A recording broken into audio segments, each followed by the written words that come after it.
Hello everyone, welcome back to the channel. My name is Ben, amateur call sign K0BJJ, and you're watching Spotter Jutting. Well, as you can see, you're kind of hanging outside the spotter mobile.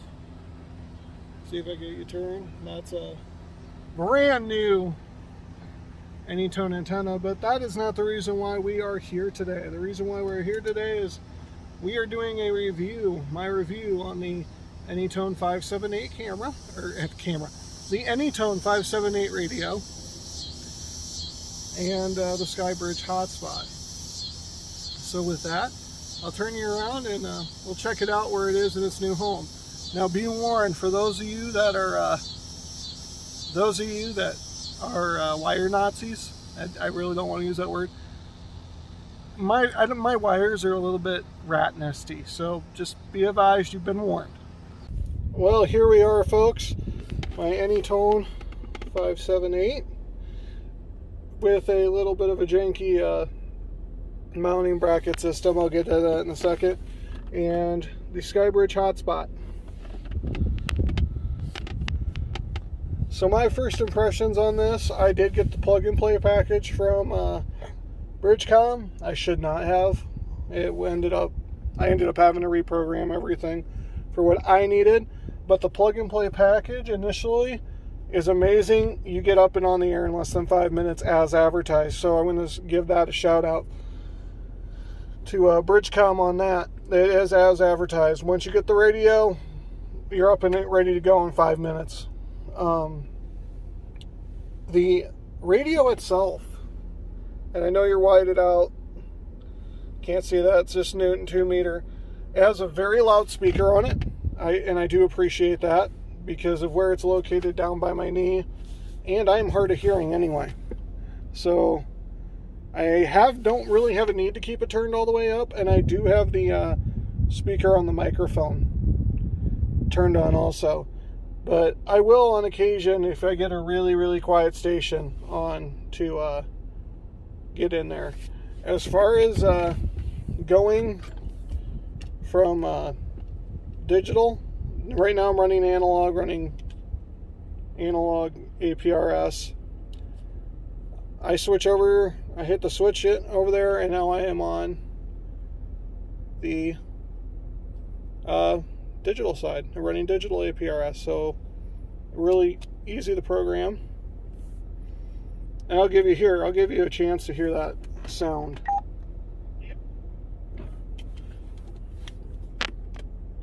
Testing, K0BJJ.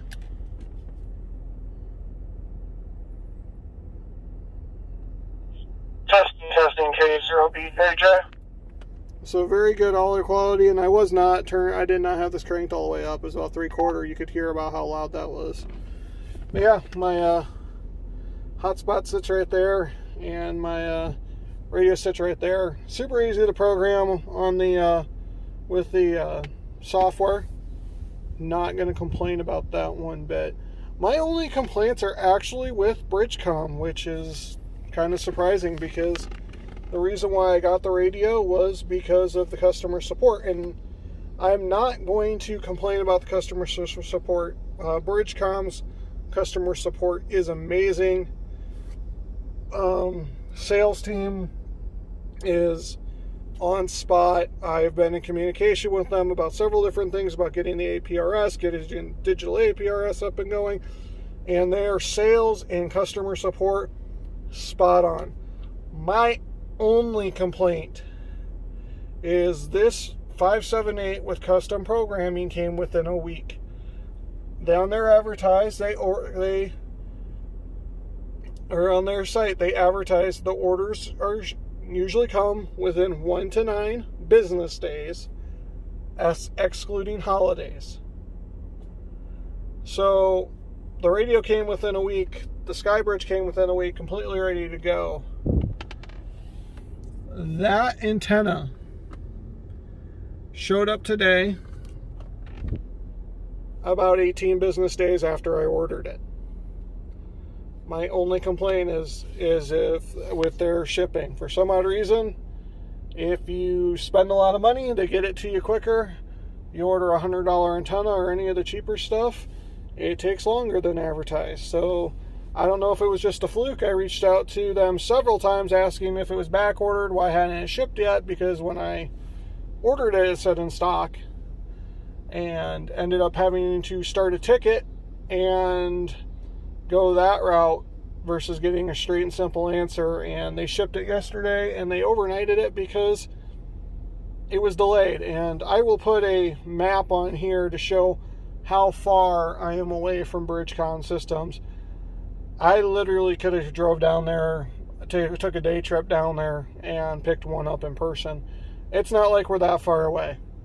It's about 4 hours down, 4 hours back. You'll see. I'll show you you'll see on the map. So that is my only complaint with Bridgcom. And in all honesty, if that's my only complaint, I'm going to tell you they're a good company. Now, if this radio takes a kaput like my other ones have, we'll see how good the customer service really is. First impressions, having to deal with them, I'm going to tell you I'm satisfied so far. I could get on another subject of this radio, but we're going to leave that for another day. But right now, we'll just switch. We'll see if we can't find anyone on one of the DMR channels, and you guys can hear some more audio. We'll go to North America.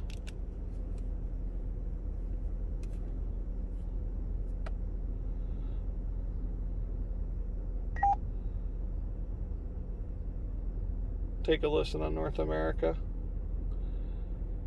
Hit and miss on DMR. I thought DMR would be more active than analog, especially in my area. But and I'm going to apologize again. You're getting whitewashed, but it's not that bright on my end. Guess no one's on North America. I'm not going to sit here and dive through everything. Not linked. I will show you one thing I did. The programmable buttons, P4 here, is my disconnect. So I hit that, I hit the microphone, and it ends up disconnecting me. You gotta hit it a little bit longer than that, I guess. There we go. Not linked. So yeah, my review, I'm going to recommend this radio to everyone, especially if you want to get into DMR. If you want to use the plug and play, go for it. If you know you're going to reprogram it anyway, don't bother. I ended up having to reprogram, so I should not have gotten plug and play. I got this, the radio, the hotspot plug and play package was, I think, right at $850. So a little pricey, but for the convenience of the plug and play, I definitely think it's worth it, even though it didn't take me long to build the code plug with their excellent customer support. Bridgcom gives out videos, and I built the code plug my first night and had this up and going on a custom set within an hour. So getting used to DMR is a little bit different. One night, the first night I was on it, I thought I was talking to the Parrot. I was talking on one of the Iowa statewide channels. So it's a little bit of a learning curve, but I definitely recommend this route for you technicians that want to get into a 2-meter 440 and have a little bit reach. This radio right here on the DMR radio is like a Yaesu System Fusion, stuff like that. They could be an argument for what is stopping people from upgrading. I tell you this though, I would have still upgraded if I had this. It's a lot of fun bouncing stuff off the radio waves off the atmosphere, tuning people in. And it's a lot more versatile because this relies on internet, which right now it's getting the internet from my phone. So I really enjoy it. It's a great mobile system, great way to expand my horizons while in the truck, and I definitely will recommend the AnyTone 578 mobile and the Skybridge hotspot and Bridgcom systems for that to anyone. They are not paying me to say this. Like I said, I do have some issues with their shipping department. I don't understand why it took so long to get a $100 antenna 4 hours north. But it is what it is. I would like to thank every one of you for watching this episode of Spotter Jutting. Don't forget to like, share, and subscribe. We will have some more Parks on the Air videos coming as soon as I record them. Also, we're going to mix in some reviews and stuff. I know I've been working with some radios for quite some time, and I haven't given my thoughts on them. So I will probably be back to you guys with a review on my Yaesu FT891. I will probably be back to you with a review on my Wolf River Coil Mini. I'm planning on doing a review on that once I get out to do my next Parks on the Air activation. But for now, stay tuned to the channel. We got a lot more coming. If you have any ideas for content, please drop them in the comments below. I love interacting with you guys. Don't be afraid to say anything. Even if I don't agree with you, I want to hear from you. So your opinions, you guys, is what drives the traffic on the channel. Without you guys giving your input, without the toads and without the clubhouse giving ideas and whatnot, and all the rest of you guys, I would not have content ideas for this channel. So thank you very much, and we will see you on the next one.